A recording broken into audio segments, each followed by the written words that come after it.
இயேசுவனுடைய சொல்லும் மனிதருடைய கல்லும் என்ற தலைப்பில் ஒரு செய்தியை நாம் கேட்க போகிறோம். இது ஒருவேளை நீங்கள் கேட்டிருக்க மாட்டீங்க. இயேசுவின் சொல், மனிதர்கள் வைத்த கல். இது எப்படி ஆண்டவர் இந்த காரியத்தை செய்தார் என்று நம்ம பார்க்க வரோம். யோவான் 11ஆம் அதிகாரம் 38ஆம் வசனத்தில் இயேசு கல்லை எடுத்து போடுங்கள் என்று சொன்னார். அதுதான் இயேசுவின் சொல். மரித்த லாசருவை அந்த கல்லறைக்குள்ள மூடி வைத்திருந்தாங்க பாருங்க, அதுக்கு மேலே இருந்தது ஒரு கல். இயேசு அந்த கல்லை எடுத்து போடுங்கன்னு சொல்லி தம்முடைய வார்த்தையாகிய சொல்லை அவர் சொன்னார். அந்த குகையின் மேல் ஒரு கல் இருந்தது.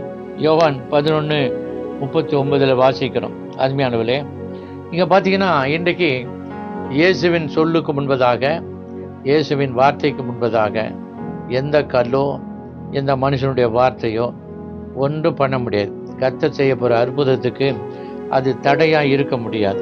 கர்த்தருடைய நாமத்துக்கு மகிமை உண்டாவதாக. கல்லை எடுத்து போடுங்க அப்படின்னு சொன்ன உடனே மரித்தவனுடைய சகோதரியாகிய மார்த்தாள் அவரை நோக்கி, ஆண்டவரே, இப்பொழுது நாருமே 4 நாளாயிட்டேன்னு சொல்கிறான். இப்பொழுது நாருமே 4 நாளாயிட்டேன். இயேசு மார்த்தாளத்திலும் மரியாளத்திலும் அவருடைய சகோதரத்தில் அன்பாய் இருந்தார் என்று எழுதியிருக்கிறது. அந்த குடும்பத்தை நேசித்து அவர்களுக்காக பெத்தானியா கிராமத்துக்கு போகும் பொழுதெல்லாம் அங்கே உட்கார்ந்து பிரசங்கம் பண்ணுவார். அவருக்கும் சீசர்களுக்கெல்லாம் நல்ல உணவெல்லாம் கொடுத்து நல்ல ஆதரிப்பார்கள். அப்படி ஒரு நல்ல அன்பின் குடும்பம். ஆனால் ஒரு நாள் வியாதிப்பட்டு இந்த லாசரு ஒரு நாள் மரித்து போனான். ஆகவே வியாதியாக இருக்கிறாங்க, வந்து குணமாக்குங்கன்னு சொல்லி அனுப்புகிறாங்க. ஆனால் இயேசு வரல. 1 நாள் 2 நாள் 3 நாள் ஆயிடுச்சு. 4வது நாள் தான் இயேசு வந்தார். பார்த்தீங்கன்னா இயேசு 4வது நாள் வந்த பிறகு எல்லாம் அந்த ஊரே ஒரே அழுகையாக இருந்தது. மார்த்தாள் மரியாளும் அழுகையோடு இருந்தார்கள். இயேசு வருகிறார் என்று கேள்விப்பட்டு அவளை வருகை சோத்திரம் எதிர்பார்த்த மார்த்தாள் முன்னதாக ஓடினாள். மரியாளும் அங்கே அழுது கொண்டிருந்தார். கர்த்தருக்கு மகிமை உண்டாவதாக சோத்திரம். பார்த்தீங்கன்னா அவ சொல்றா, ஆண்டவரே, இது கல்லறை வச்சு 4 நாள் ஆயிடுச்சு, இது நாருமே அப்படின்னு சொல்றா. அவ சொல்றது உண்மைதான். சரித்திர விஞ்ஞானத்தின்படி, விஞ்ஞான மருத்துவத்தின்படி, உடற்கூராய்வு சோதனையின்படி அவ சொல்றது உண்மைதான். ஒரு செத்து போன சரீரம் 1 நாள் 2 நாள் 3 நாள் 4 நாள் ஆனால் அழுகி போயிடும். எல்லாம் அழுகி போயிடும். மூக்கு, கண்ணு, முதுகு, இருதயம், கால், கை, எல்லாம், நாக்கு, எல்லாமே அழுகி போயிடும். இந்த அழுகி போன அந்த சரீரத்தை எப்படி உயிரோடு கொண்டு வருவார்? சோத்திரம். நீ விசுவாசித்தால் தேவனுடைய மகிமையை காண்பாய் என்று சொல்றாரு.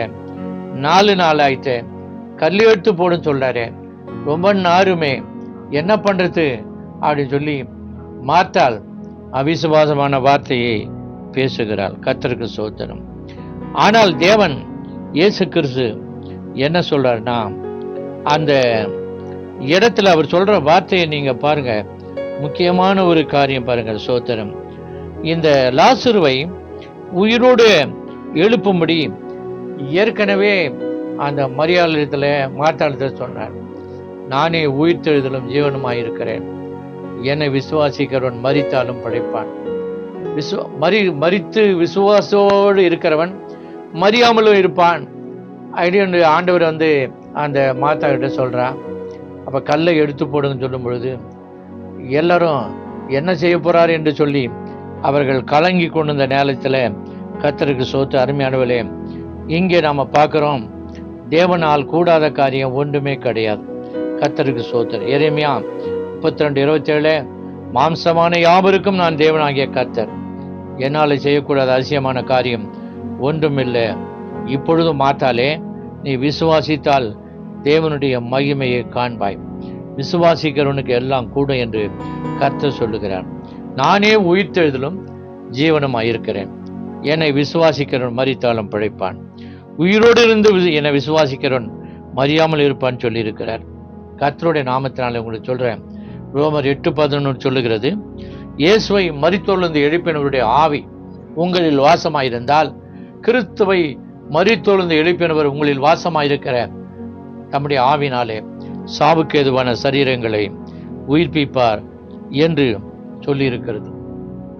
இன்றைக்கு தேவனுடைய சொல்லாகிய அவருடைய வார்த்தையை தான் நம்ம விசுவாசிக்கணும்.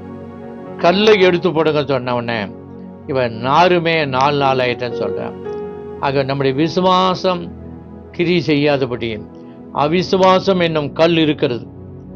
அந்த அவிசுவாசம் என்னும் கல்லை நாம் எடுத்து போட்டால்தான் நமக்கு அற்புதங்கள் நடக்கும். கர்த்தருக்கு ஸ்தோத்திரம். எவ்வளோ நாள் நம்ம அவிசுவாசமாக இருக்கிறோமோ, கர்த்தருடைய வார்த்தையை நம்பாமல் இருக்கிறோமோ, கர்த்தருடைய வார்த்தைக்கு முக்கியத்துவம் கொடுக்காமல் இருக்கிறோமோ, நமக்கு அற்புதம் நடக்காது. தேவனுடைய வார்த்தையில தான் வல்லமை, அதிகாரம், அபிஷேகம், ஜீவன், சுகம், பலன், எல்லா உயிர்மீட்சி, மீட்பு, சிருஷ்டிப்பு எல்லாமே தேவனுடைய வார்த்தையில் தான் இருக்கு. அப்படியானால் அகில உலகத்தையும் அவர் வார்த்தையினால தான் படைத்தார். அந்த வார்த்தைக்கு எவ்வளோ வல்லமை உள்ளது பாருங்க. அவருடைய வார்த்தை ஜீவன் உள்ளதும் வல்லமை உள்ளதுமாய் இருக்கிறது. எந்த பட்டயத்திலும் இருபுறம் கருக்கான பட்டயமாய் ஆத்துமாக்களை, ஆவிகளை, கணுக்களை, ஊனை பிரிக்கத்தக்கதாக உருவக்குத்துகிறது. இறுதித்த நினைவுகளை, யோசனைகளை வகையா இருக்கிற வார்த்தை அது. அந்த வார்த்தை சொல்றார் ஆண்டவர். என் வார்த்தை வெறுமையாய் இடத்துல திரும்பாது, நான் விரும்பின செய்து அதை காரியமாகும்படி வாய்க்கன்னு சொல்றார். என்னுடைய வார்த்தை எதிர்ப்பார் இல்லை. நாளிலே நீங்க தேவனுடைய வார்த்தை இன்றைக்கு வருகிறது. தேவனுடைய வார்த்தை தான் நம்புங்க. டாக்டர்கள் ஒருவேளை இவ்வளோ நாள் தான் இருப்பேன், மரித்து போவேன் அப்படின்னு கூட சொல்லலாம். இந்த நோய் சுகமாவாதுன்னு கூட டாக்டர்கள் சொல்லலாம். ஆனால் ஒரு நாள் பயப்படாதீங்க, பெரிய டாக்டர் இருக்கிறார். நானே உன் பரிகாரியாகிய கர்த்தர் என்று சொல்லியிருக்கிறார். ஆகவே அவர் அற்புதங்களின் தேவன், அவர் அதிசயங்களின் தேவன். உங்களுக்கு அற்புதங்களை செய்தார். ஏதோ மனிதர் முடியாது என்கிறார்களோ அதை முடித்து காட்டுகிறவர் தேவன். ஆண்டு சொல்லேன், பலத்தினாலும் அல்ல, பராக்கிரமத்தினாலும் அல்ல, என்னுடைய ஆவியினாலே ஆகும் என்று சேனைகளின் கர்த்தர் சொல்றார். ஆகவே நீங்க பாருங்க, கல்லை எடுத்து போன அவிசுவாசம் என்னும் கல்லை நம்முடைய இருதயத்தில் நாம் எடுத்து போகணும். ஆண்டு சொன்ன வார்த்தையை அப்படியே நம்பணும். அந்த வார்த்தையை நாம் அறிக்கையிடணும். அந்த வார்த்தைக்கு நாம் உயிர் கொடுக்க வேண்டியதில்லை. அவர் தான் அந்த வார்த்தையில் உயிராக இருக்கிறார். அந்த வார்த்தையின் மூலமாய் கர்த்தர் உங்களுக்கு இந்த நாளிலே பெரிய அற்புதத்தை செய்வார். இங்க பாருங்க, கல்லை எடுத்து போட்டார்கள். அப்ப பாருங்க, லாசருவுக்கு அவர் என்ன செய்தார்? கல்லறைக்கு முன்னால நின்றார். கல்லை எடுத்து போட்டவர் கல்லறைக்கு முன்னால நின்று, லாசருவே வெளியே வா என்று உரத்த சத்தமாய் கூப்பிட்டார். ஏன் உரத்த சத்தமா கூப்பிட்டாரு என்று நீங்க கேட்கலாம். சத்தமா கூடும்போது அதுல நாத்தெல்லாம் இவர் இழுத்துக்கினார்னு சிலர் சொல்றாங்க. ஆனா அது காரணமா இல்லையா எனக்கு தெரியல. ஆனா ஒண்ணு, வேத கொலேசியர் 3 சொல்லி இருக்கிறது, உங்கள் ஜீவன் கிறிஸ்துவுடனே தேவனுக்குள் மறைந்திருக்கிறது. அவர் லாசருவே வெளியே வான்னு சொன்ன உடனே அங்க பிதாவினத்திலிருந்து அந்த ஜீவன் வரணும். சோத்திரம். அந்த ஜீவன் இயேசு கிறிஸ்து மூலமா கல்லறைக்குள்ள போகணும். அங்க படுத்திருக்கிற சரீரத்துக்குள்ள இறங்கணும். அந்த ஜீவன் உள்ள போய் இயேசு கிறிஸ்துவின் வார்த்தையினாலே அது ஜீவனாய் வெளியே வரணும். இதுக்குதான் உரத்த சத்தமாய் இயேசு கூப்பிட்டார். அந்த உரத்த சத்தமாய் கூப்பிட்ட உடனே பிரேத சேலையினால் அவன் கட்டப்பட்டிருந்தான். முகம் பிரேத சேலையினால் சுட்டப்பட்டிருந்தது. கை கால்கள்லாம் பிரேத சேலையினால் சுட்டப்பட்டிருந்தது. ஆண்டவர் சொன்னாரே, இந்த கட்டை அவிழ்த்து விடுங்க அப்படின்னு சொன்னார். அப்போ நாம செய்ய வேண்டும், முதல்ல கல், அவிசுவாசம் என்ற கல்லை எடுத்து போகணும். ரெண்டாவது, நாம சில கட்டெல்லாம் கட்டி வச்சுக்கிறோம். எப்படி இதோட போயிட்டான், இதோட வாழ்க்கை முடிச்சு நாம நினைக்கிறோமே, அதுதான் கட்டு. ஆனால் நமக்கு வாழ்க்கை இன்னும் உண்டு, ஜீவன் உண்டு, இன்னும் நாட்கள், ஆயுசு நாட்கள் உண்டு. மோசே சொன்னால் எங்கள் ஆயுசு நாட்கள் 80 வருஷம் சொன்னான். 70 வருஷமாக இருந்தாலும் பெலத்தின் மீதில் 80 வருஷம் சொன்னான். நோவாவின் காலத்தில் 120 வருஷம் சொல்லியிருக்கிறார் ஆண்டவர். அதனால் அந்த கட்டை வைத்து போடணும். இதோட உங்கள் வாழ்க்கை முடிச்சுன்னா கட்டு போட்டு உள்ள வச்சுக்கிறாங்க ஜனங்க. உங்கள் குடும்பத்தார், உங்கள் அவிசுவாசிங்க, இதோட உன் வாழ்க்கை முடிச்சுன்னு சொல்லி நினச்சிருக்கிறாங்க. நான் கூட அப்படி தான் பயங்கர வியாதி படுக்கையில் அப்போது நான் படுத்திருந்த பொழுது டாக்டர் சொன்னாங்க, எப்போ வேணாலும் உனக்கு ஹார்ட் அட்டாக் வரும், நீ செத்து போவன்னு சொல்லி. ஏன் அவங்க சொல்லி 10 வருஷத்துக்கு மேலே ஆகுது. ஆனால் இது வரைக்கும் நான் உயிரோடு இருக்கிறேன். ஏனென்றால் நம்முடைய தேவன் மரணத்துக்கும் பாதாளத்துக்குரிய தெருவுகோலை உடையவராக இருக்கிறார். மரணத்தின் மேலும், வியாதியின் மேலும், பிசாசின் மேலும், எல்லாவற்றின் மேலும் அதிகாரம் உள்ளவர் அவர். அதனால் அந்த அதிகாரம் ஆண்டவர்கிட்ட இருக்கிறதுனால நம்ம பயப்பட வேண்டிய அவசியம் கிடையாது. நாளையில் பார்த்தீங்கன்னா மரித்த லாசுவை உயிரோடு எழும்ப பண்ணினார். கட்டுகளை அவிழ்த்து விடுங்கள் சொன்னார். இன்னைக்கு நாம் நம்மிடத்தில் இருக்கிற கட்டுகளை நாம் அவிழ்த்து விடணும். மனிதன் கட்டின கட்டு, இன்னையோட வாழ்க்கை முடிஞ்சு அவநம்பிக்கை என்றதான கட்டு இருக்கிற வரைக்கும் நாம் நடக்க முடியாது, எழும்ப முடியாது, ஓட முடியாது, வேலை செய்ய முடியாது. கட்டை அவிழ்த்து விடுங்கள் சொன்னார். அது பிரேத சீலை. பார்த்தீங்கன்னா அது பேரே பிரேத சீலை. அப்போ பிணத்தை சுத்தர ஒரு சீலை நம்ம மேலே இருக்கக்கூடாது. அருமையாளர்களே, கட்டுகளை அவிழ்த்து விடுங்கள் சொன்னாரே, கட்டை அவிழ்த்து விட்டாங்க. இன்னைக்கு நமக்கு நாம் ஒரு காரியத்தை ஞாபகம் வச்சுக்கணும். வசனம் சொல்லுகிறது, அவன் என்னை நோக்கி கூடுவான், நான் அவனுக்கு மறுவித்து கொடுத்து ஆபத்தில் நானே அவனோடு இருந்து அவனை தப்புவித்து கனத்தப்படுத்துவேன், நீடித்த நாட்களால் அவனை திருப்தியாக்குவேன் சொல்லியிருக்கிறார். பார்த்தீங்களா, நமக்கு நீடித்த ஆயுசு நாட்களை தருகிற தேவன். பலத்தின் மிகுதினால் 80, 160 வயசு வரைக்கும் இருக்கலாம். சோத்திரம். கர்த்தர் உன் அப்பத்தையும் தண்ணீரை ஆசீர்வதிப்பார், வியாதியை உன்னை விட்டு விலக்குவார், உன் ஆயுசு நாட்களை பூர்ணப்படுத்துவார். கர்ப்பம் எழுதும் அழுதும் உன் தேசத்தில் இருப்பதில்லை என்று கர்த்தர் சொல்கிறார். ஆனாலே சோத்திரம். யாக்கோபின் புத்திரரே, இஸ்ரவேல் புத்திரரே, கர்த்தர் சொல்றதை கொஞ்சம் கவனிங்க. என்ன சொல்ற பாருங்க, தாயின் வயிற்றில் தோன்றின முதல் நான் உங்களை ஏந்தினேன் தாங்கினேன், முதிர் வயது மட்டும் நான் ஏந்தினேன் தாங்கினேன் சுமப்பேன், இனிமேலும் நான் ஏந்துவேன் தாங்குவேன் சுமப்பேன் தப்புவேன் சொல்றார். எவ்வளவு உண்மை பாருங்க.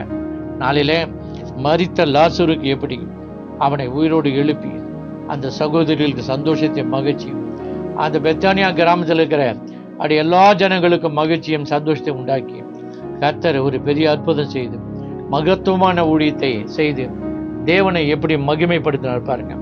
அதுபோல உங்க வாழ்க்கையிலும் தேவனுடைய வார்த்தைக்கு முக்கியத்துவம் கொடுங்க. ஆவியானவர் மூலமாய் அந்த அற்புதங்கள் நடக்கும், ஆசீர்வாதங்கள் வரும். கர்த்தர் உங்களுக்கு எல்லா தடையிலும் ஆண்டவர் அவிசுவாசம் என்ன கல்லை எடுத்து போடுங்க, பிரேத சிலையாகி அந்த கட்டை அவிழ்த்து போடுங்க. கர்த்தர் இன்றைக்கு உங்களுக்கு செய்யும் மாபெரும் அற்புதங்களை பாருங்க, அதிசயங்களை பாருங்க. கர்த்தர் உங்களோடு பேசி கொண்டு இருக்க. ஜெபிப்போம். பரிசுத்த ஆவியானவரே, இன்றைக்கு ஒவ்வொரு மேல இருக்கிறதான அவிசுவாசம் என்ன கல்லை எடுத்து போட உதவி செய்யுங்க. பிரேத சீலைகளை ஆண்டவரே, மரண சீலைகளை எடுத்து போடும்படி நான் கட்டளை எடுக்கிறேன். இப்பொழுது ஜீவனும் சுகமும் பலனும் கடக்கட்டும். வியாதி படுக்கையை மாற்றி போடுங்க. வியாதி படுக்கையில அவர்களை மாற்றி சுகமாக்கி அவருடைய மரணம் ஆண்டு கொள்ளாதபடி மரணத்துக்கும் பாதாளத்துக்குரிய திறவுகோலை உடையவராகிய இயேசு கிறிஸ்து நாமத்தினால ஜீவனையும் சுகத்தையும் கொடுப்பீராக. மரணத்துக்கு அதிகாரியை பிசாசானவனை தமது மரணத்தினாலே அழிக்கும்படி, ஜீவகாலமெல்லாம் மரண பயத்தினால் அடிமைத்தனத்துக்குள்ளானவர் விடுதலையாக்கும்படி இயேசு சிலுவையிலே மரித்து உயிரோடு எழுந்தீர். இன்றைக்கு நீர் அற்புதங்களை செய்து இயேசுவின் நாமத்தில் ஆமென்.